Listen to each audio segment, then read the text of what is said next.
through the Gospel of John, and in the Gospel of John, things have kind of been escalating lately. That is, Jesus is doing all these great things, authenticating that he is, in fact, the Messiah. Some people think he's a prophet. Other people know that he is the Messiah of God. But there are even others who aren't so sure, and they think he's a false teacher. Some of his followers have turned against him. Some of his closest followers have turned. One of his closest followers is going to betray him for 30 pieces of silver, probably the amount of money he would have stolen from the alabaster flask of oil that Mary pours on Jesus. One of his closest disciples will betray him. The religious leaders, they're out to get him, and they'll do whatever they can to kill him. And that division between the followers of Jesus and the enemies of Jesus, it's seen very clearly in John 9, the passage we just looked at in the last couple of weeks, the last 3 weeks. There, just to kind of review, Jesus heals a man who's born blind. The man is bold for Christ. The Pharisees cast him out of the synagogue. At the end of chapter 9, Jesus places his faith. Remember the parents? They were like, oh, ask him. They were kind of concerned about, because they knew they were going to get kicked out of the synagogue. But the blind man, or the formerly blind man, he didn't care. And so he was bold for Christ. He did get kicked out of the synagogue. And at the end of chapter 9, he places his faith in Jesus as the Messiah. That's kind of how chapter 9 ends. Now, Jesus talks about judgment a little bit, the judgment on this world, and a judgment on the spiritually blind people. And the Pharisees asked the question at the very end of chapter 9, are we blind? We're not blind too, are we? Well, of course they're blind, right? Well, anyway, John 10, the reason why I kind of reviewed that in that way is because John 10 has to be seen in light of its context in John 9.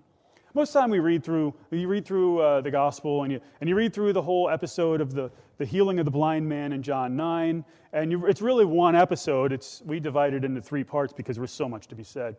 And then we just think, okay, so now like a whole new section, and a new section is starting, kind of.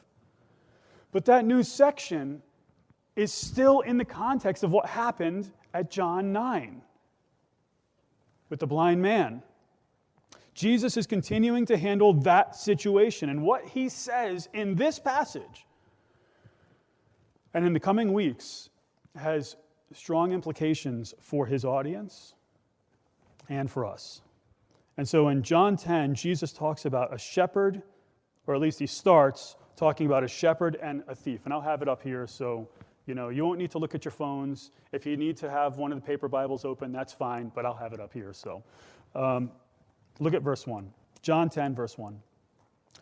Truly, truly, I say to you, he who does not enter by the door into the fold of the sheep, but climbs up some other way, he is a thief and a robber. Now, the first thing I want you to notice here is this statement, truly, truly, I say to you. Now, when Jesus uses a phrase like this, he's never starting a new section. So he's really kind of continuing a conversation, continuing something that's already happened, which shows the connection to, the Pharisees' question, we're not blind too, are we? This is a continuation of that. We're still at that incident. Now, again, we've talked about this also. When Jesus says, truly, truly, I say to you, what does that signify? What is that saying about what's about to be said? Yeah, what's coming up is pretty important. What's coming up is pretty important. Jesus says this a fair amount, but he doesn't say it every time he says something. And when Jesus says this, truly, truly, I say to you, or King James, verily, verily, I say unto thee, something important's coming. Something important's coming.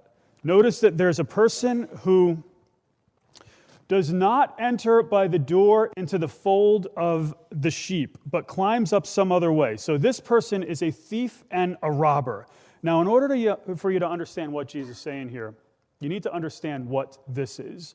The door into the fold of the sheep. Because you could read that and just be like, I don't know.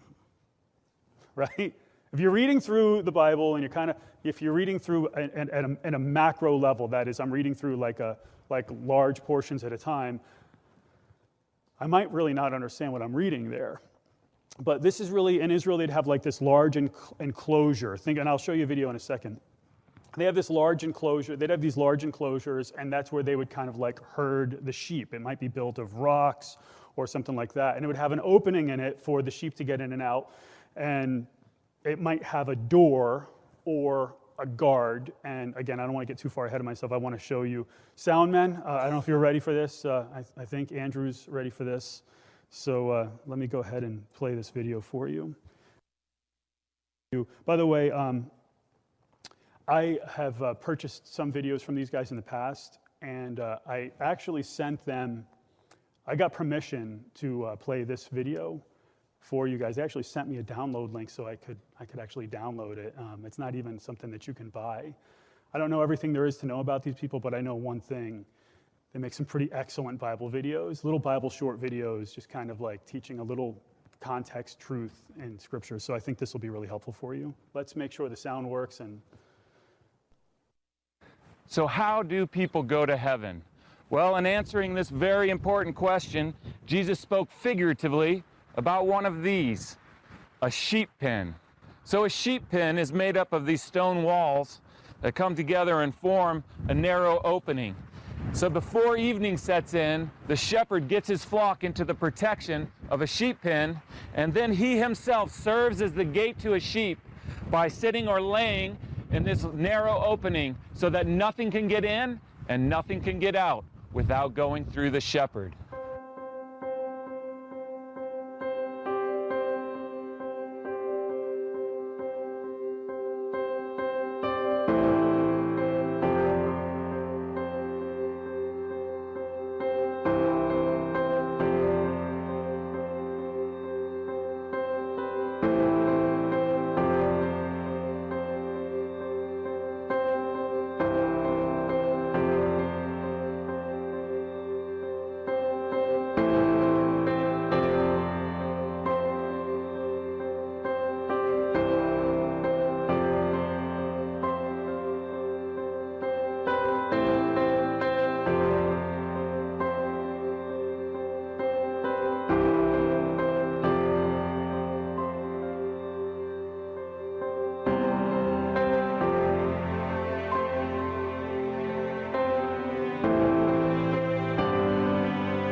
Sorry.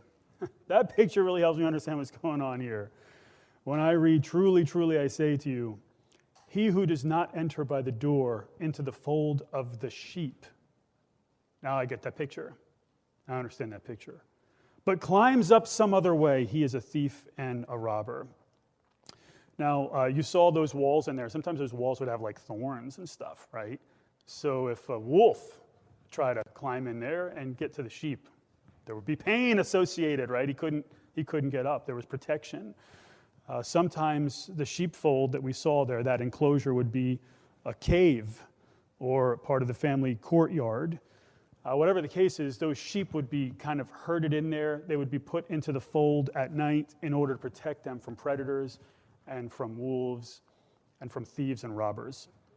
Now, in the ancient world, I want to talk a little bit about, because obviously we're dealing with the image of sheep. And the value of sheep in the ancient world, they were prized possessions. The shepherd in Israel lived off those sheep to a certain extent. They would shear those sheep every 6 months for wool. And so the sheep would keep him warm and others warm, and he could make money off of that wool as well. He would use the sheep's milk for a drink and to make cheese. Anyone ever have goat milk? Not the biggest. Personally, I prefer almond milk, but some people like. I can't stand cow. Cow milk is disgusting. I don't know who. I can't stand it. But anyway, for me, it's almond milk all the way, and then anything but cow milk. But they would use the sheep's milk for a drink and to make cheese. And even after they died, even after sheep died, they had value because they could be used for meat. And their skins. See, for us, we're just like, oh, I need a bottle for something, right? Like I need a cup or a glass or something. I'll just go and I'll buy a plastic cup or a glass.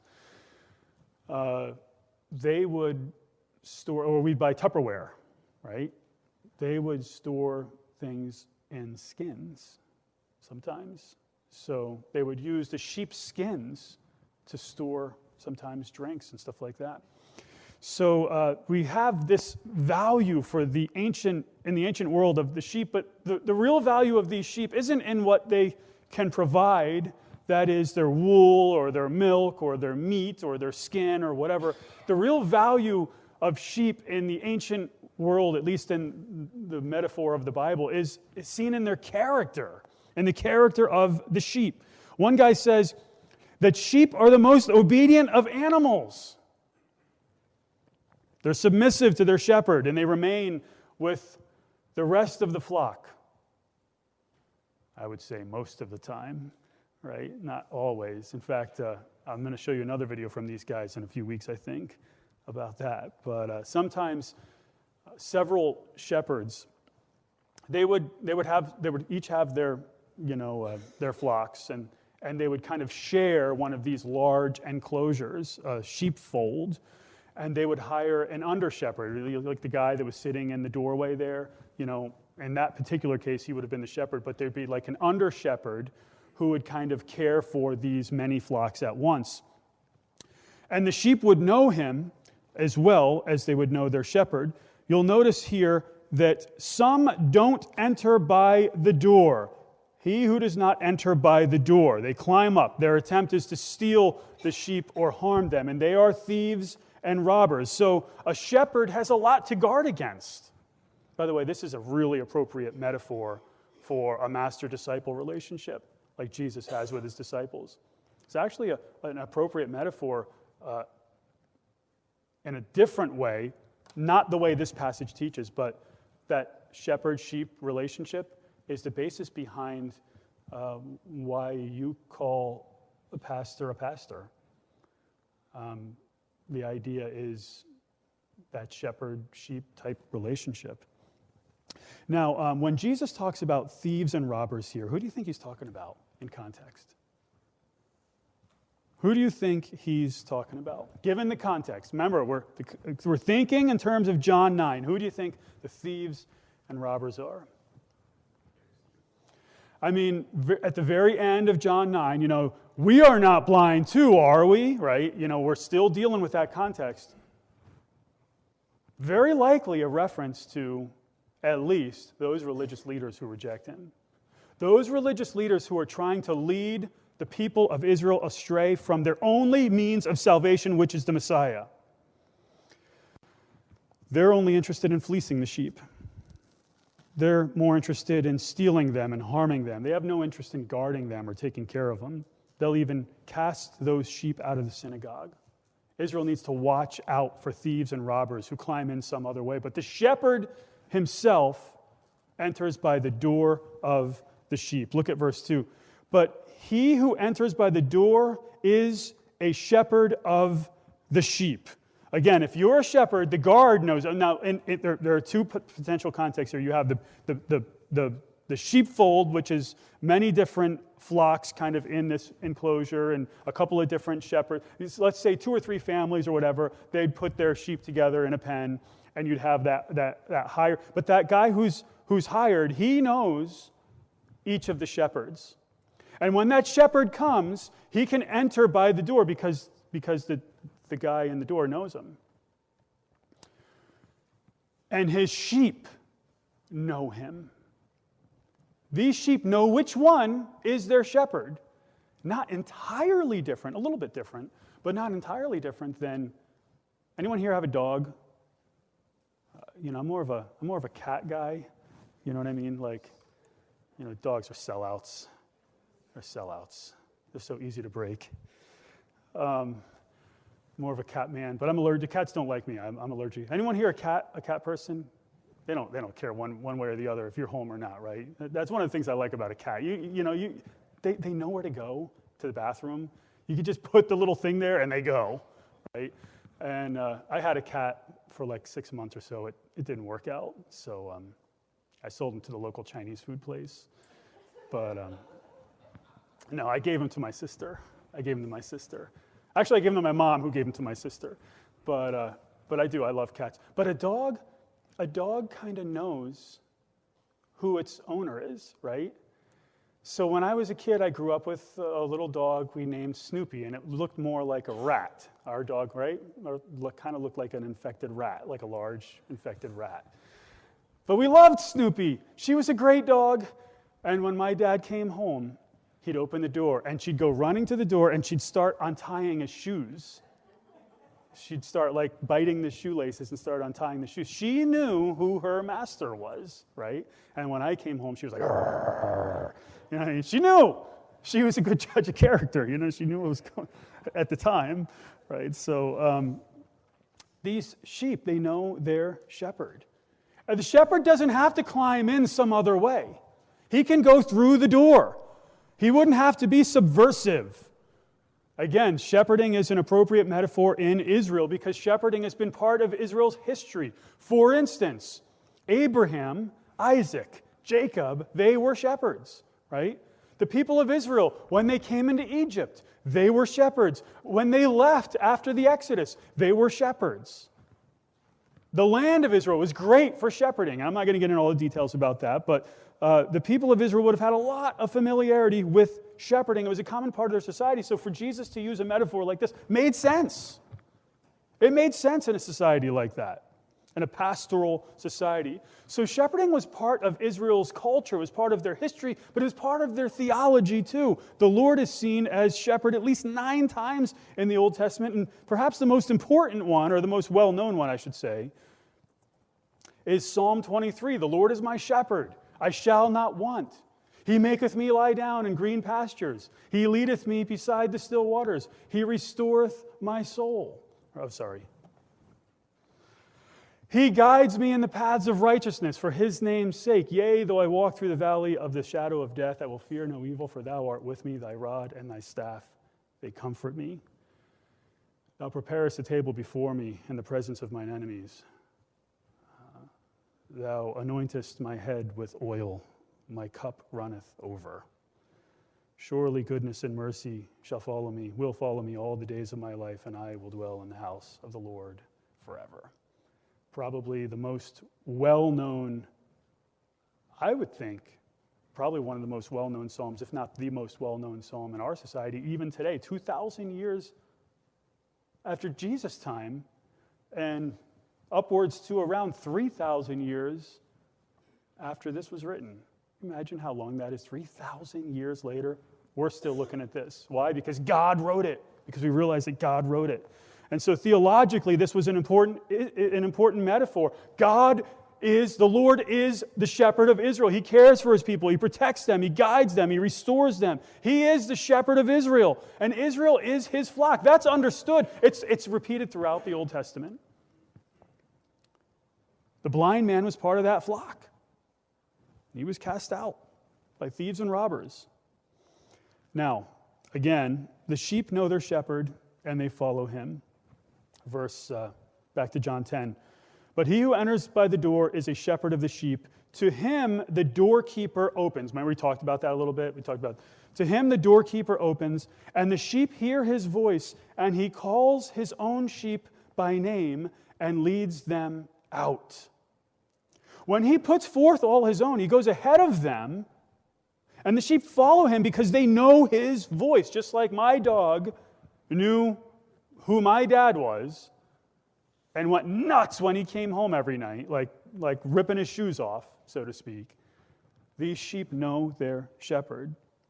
The doorkeeper knows the shepherd, lets him in. The sheep know the shepherd, they hear his voice. Even today, Israelite shepherds, they make certain sounds and noises so that the sheep can identify him as their shepherd. They can identify those distinct sounds, whistles, whatever. And they follow his voice. It's like a code that they learn. The sheep in verse 3 hear his voice. What's particularly interesting here is the verb hear. Now, it doesn't really stand out so much. Didn't stand out to me, even in the original language, didn't stand out to me. But, I like to do this. What I do when I go through my studies is I do a search. And you hear me talk about Greek expert Daniel B. Wallace, right? Paul and I met this guy, I don't know, 5 or 10 years ago, 7 or 8 years ago, something like that. Pretty cool to be in the presence of Daniel B. Wallace, but he's just a man, right? But he knows his Greek, okay? Like he wrote the grammar book on Greek. He wrote it's called Greek Grammar Beyond the Basics. You know what I mean? So he's got like the summary version, which tells you everything you need to know. Then he's got the bigger version. I have both of them, and the bigger version has all these references of how this type of Greek was used in these verses and all this stuff. And so I do a search. And when I did a search for every verse that I work through, I do a search in his book. And this is what he says about this verb here, which I didn't know. He says that this is significant. He says that it's a singular verb, even though it's referring to a collective group. It's a singular verb. And he says that that's significant because that means that each individual sheep hear his voice. Each hear. This one hears. He hears. Each hears. I don't know, whatever it is. I always get confused on those. Each individual sheep hears his voice. So the shepherd's individual sheep know him. It's not like the idea is the importance of each one. Even that blind man. He's important.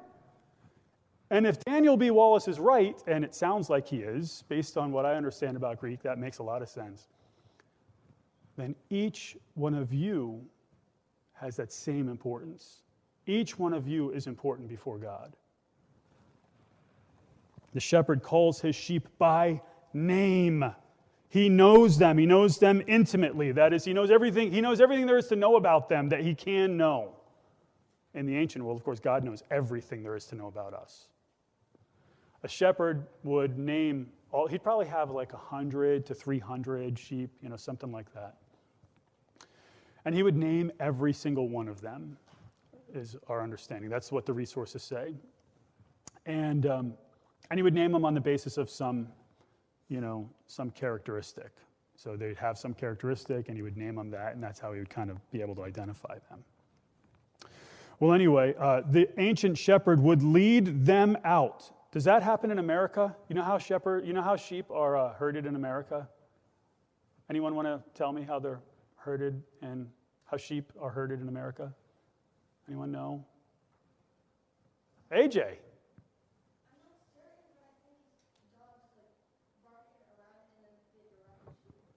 I'm not certain, he says. How old are you? I love it when a 12-year-old, right? I'm not certain. That sounds pretty smart. That really does. That's a sharp kid. He's paying attention. Sometimes they use sheepdogs, right? You ever see a video of a dog? Have you seen that video with the dog? He runs back and forth, and all the sheep. It's like that dog just really did a fantastic job. But sheep are driven, right? Sometimes by a dog, sometimes by a man, whatever. And in America, that's how sheep are generally herded. But in Israel, they're not driven. In Israel, they're led. And I'll actually show you a video of that in a few weeks, I think. In Israel, they're led. The sheep follow the shepherd. So it's an entirely different thing than what we think, and that changes kind of the metaphor a little bit.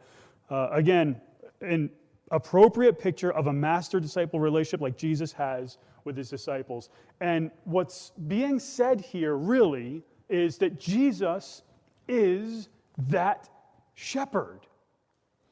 And it becomes abundantly clear that Jesus is that shepherd, and we'll see it really clearly next week, and we are his sheep. Jesus is the shepherd, and we are his sheep. By the way, sheep are completely defenseless. As one guy says, sheep need their shepherd in order to survive. Without a shepherd, sheep would starve or die of thirst, and they're helpless against wolves.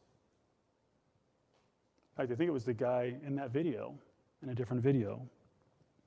And so the sheep trust in their shepherd, and they follow him, but they won't follow a stranger. Look at verse 5. A stranger they simply will not follow, but will flee from him because they do not know the voice of strangers. Now, in our society, we would think about the dog again. And, it's like you go into a house and the dog doesn't know you and the dog gives you those eyes. You're just like, good doggy, good pooch. You know what I mean? Like, they don't know you. Like sometimes they give you that look. Or if you're going to, like we were out, I've talked about this, Mr. Metcalf and I were out knocking on doors some years back, and it was like 4 dogs or something like that in the yard, and we're just like, let's just, we're good. We're going to go to the next house, hope that someone else gives those guys the gospel, because I'm not going to get bitten by one of those. They don't want us there. That was pretty clear. They didn't want us there. I think, if I remember, didn't they put their dogs out I think they put their dogs out when they saw us out, or that's what we presumed, or something like that. So we got the point, right? They knew who their owners were, and they know who their owners weren't, and we didn't want to play that game, not with the dog. But here, the sheep, they will not follow a stranger, and this word here, will not. These words in English, will not, or really this word not. In the original language, it's that, remember that we talk about that double emphatic, like there's two, it's like they will not follow, right? It's the most emphatic way to negate something, often translated and perhaps appropriately translated never. A stranger they will simply never follow. The most decisive way of negating something. They will flee from strangers because those strangers are thieves and robbers. They are the religious leaders who are looking to mislead the sheep. And there are a lot of those even today, right? A lot of religious leaders today who mislead the sheep. A lot of religious leaders today who don't really find the value in the job of shepherding, and so they take shortcuts and they declare themselves to be a pastor and mislead people, and might even say, fleece the sheep. Now, the crowd hears all this stuff about sheep and shepherding and all this, and they're confused. They don't understand. Look at verse 6.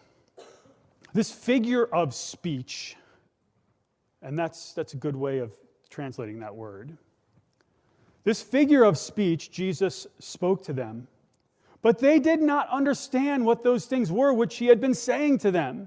So it's an illustration that Jesus is given, right? It's kind of like a parable, but these people don't quite make the connection. They don't realize, at least the religious leaders, they don't realize that they're the thieves and robbers. They don't realize that they are, in fact, the strangers that Jesus is referring to at some level. And they don't realize, perhaps the most important truth, that Jesus is the shepherd. Jesus is the shepherd, and Jesus will make that abundantly clear again a few verses later. And I would say, again, just like in the people, there are a lot of people today like those people in verse 5. There are a lot of people today like the people in verse 6 who don't understand Jesus. They don't understand his truth. Sometimes they're people we love and care about. Some of those people reject what Jesus says, and so they're confused about spiritual things. They'll flow through life, trying everything, hoping that something works. I've had people say, "Oh yeah, I've tried. I've tried getting saved. Didn't work." It's like, oh, I didn't know that, because it's worked for everyone in human history. Depending on what you mean by worked, for them it meant, I want my life to get better now.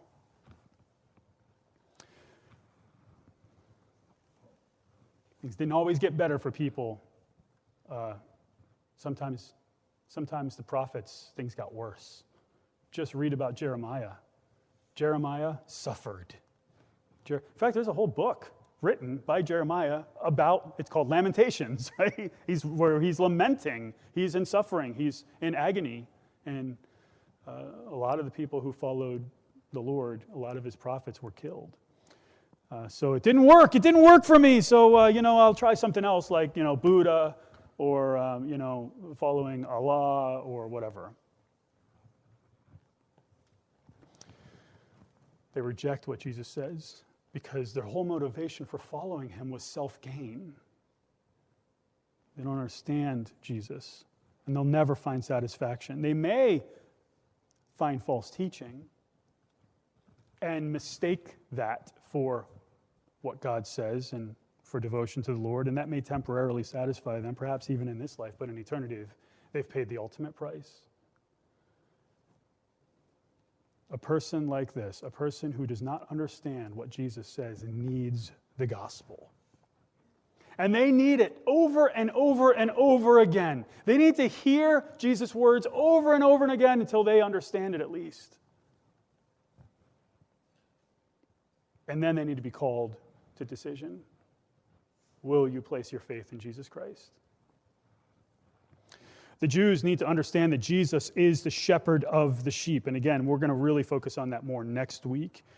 But more than that in this passage, Jesus is the door of the sheepfold.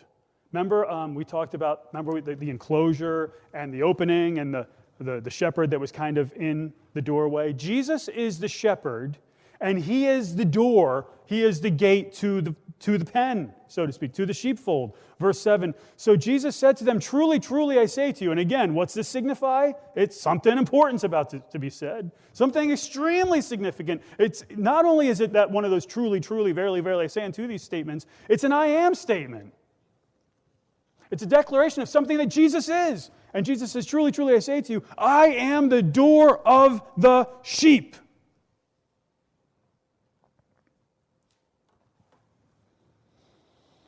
If there is a single flock, the doorman is the shepherd, right? Jesus is that. If there are several flocks, depending on how you see this illustration, the doorman is familiar with the shepherds, but he's the one who lets people in and out who lets the sheep in and out. Either way you look at it, Jesus is the door. Jesus is the way into the sheepfold, the only way in. He is the primary, he's the one who guards the sheep. He guides them, he protects them, he guards them against thieves, against wolves, against predators. In ancient Israel, the shepherd or the under-shepherd, they would herd their flocks into the pen, right? Perhaps lead them in, and then come back, and they would guard that door, and they would sleep in the doorway. That's how much they cared for their flocks. They would sleep there so as not to lose even one. Can you think of any Old Testament kings who were shepherds, who understood the shepherding metaphor, who put his life at risk to save the sheep? Anyone think of any?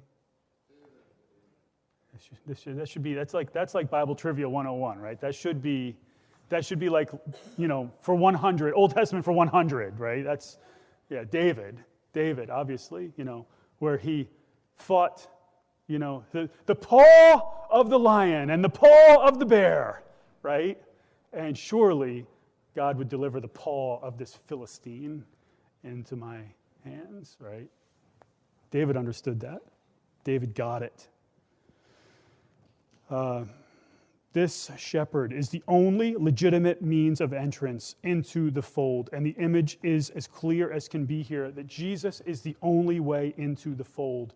And he guards the sheep so that they cannot get out. And he guards the fold so that wolves cannot get in and harm the sheep. Verse 8, all who came before me are thieves and robbers, but the sheep did not hear them. These guys, obviously it's a reference to the religious leaders, perhaps beyond that even false messiahs. Thieves and robbers. All who came before me. The sheep, the real sheep, did not hear them. They didn't follow these false messiahs. Jesus is that door. We see it in verse 7. I am the door to the sheep. And in verse 9, I am the door. If anyone enters through me, he will be saved and will go in and out and find pasture. Hey, listen. Your destiny is determined by your response to the Messiah. He is the only way in or, well, not out, but you understand. The only way in. He is the only means of salvation. Remember what Jesus will later say in this gospel, John 14:6. Jesus said to him, I am the way. Lord, we don't know the way. How do we know the way you're going? Doubting Thomas says. Jesus says, I am the way. I am the way and the truth and the life. No one cometh unto the Father but by me. He is the only way to be.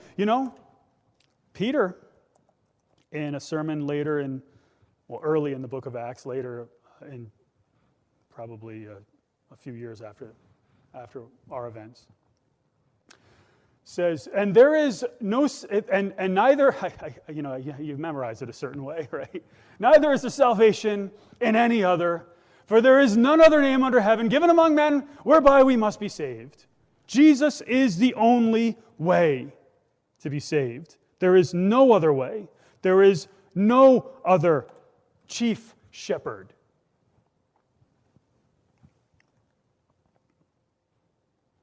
And the sheep, check this out. They will be saved, and they will go in and go out and find pasture. They will feed, and they will be sustained by the shepherd. That's one of the reasons why I'm so Bible heavy here. First off, I don't really know how to do anything else. I'm not really creative. I'm not one of those, I like even when I played video games, I like systematic games. I like linear games. I'm not creative. With those games where you explore, I'm the type of guy, I need to unlock every single achievement there is in a game. So if there's 100 of them, I have to find every single one of them. If I can't find them, I have to go on the internet machine and find out the ones that I missed, because that's just how I am, right? I'm not very creative, and I'm a little bit on the exhaustive side with some things, and the exhausting side, if you know me at times. But I'm thanks for understanding and laughing at that, Andrew. I really appreciate it. But I'm like a linear thinker. I'm not I'm not creative. I'm not extremely creative of person. So that's part of the reason why I really like to focus on the Bible, because I don't have to be creative. I just have to look and see what God says, and then study what God says, and then say what God says.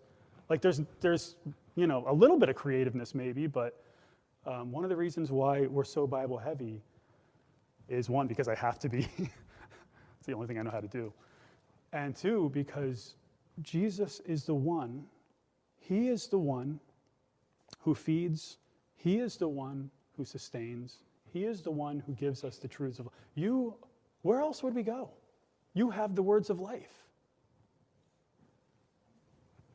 He is the shepherd of the sheep. He is the door that leads to salvation.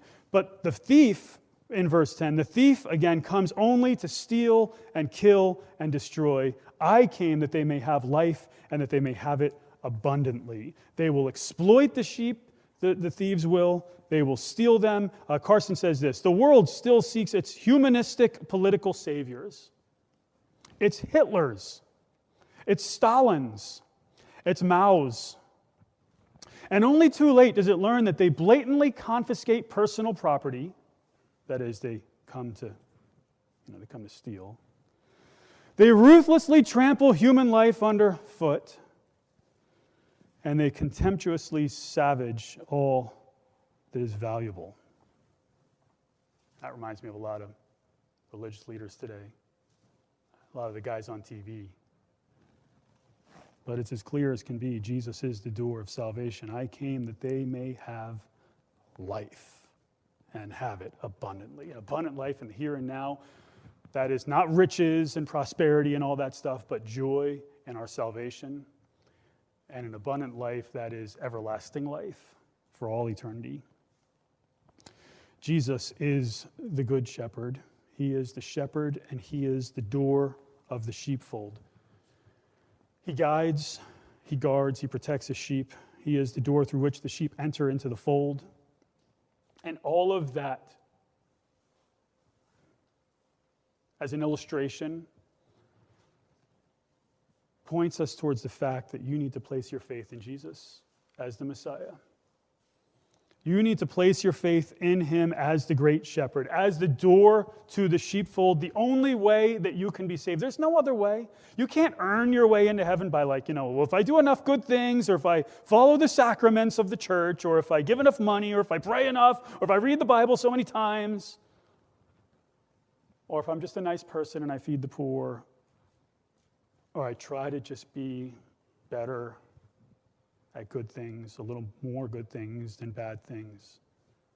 There's one way of salvation, and that is through faith in the completed work of Jesus Christ on the cross. And by the way, it's not faith plus something else. It's not, I place my faith in Jesus and I do good works. It's not, I place my faith in Jesus and I keep the sacraments. That's not it. For by grace are you saved through faith, and that not of yourselves, not of works, lest any man boast. Not by works of righteousness which we have done, but according to his own mercy has he saved us. By the washing of regeneration, by the renewing of the Holy Spirit. You need to place your faith in Jesus Christ. You need to hear his voice and his word and follow him. You need to base your beliefs and actions on what he says, and you need to live your life for him, having placed your faith in him. Jesus is the shepherd and the door. You need to place your faith in his completed work on the cross. And if you do that, you'll have everlasting life. And if you don't do that, you'll face destruction by the thieves and the robbers who come in to break in and destroy and kill. I'd like to ask you to bow your heads and close your eyes for just a brief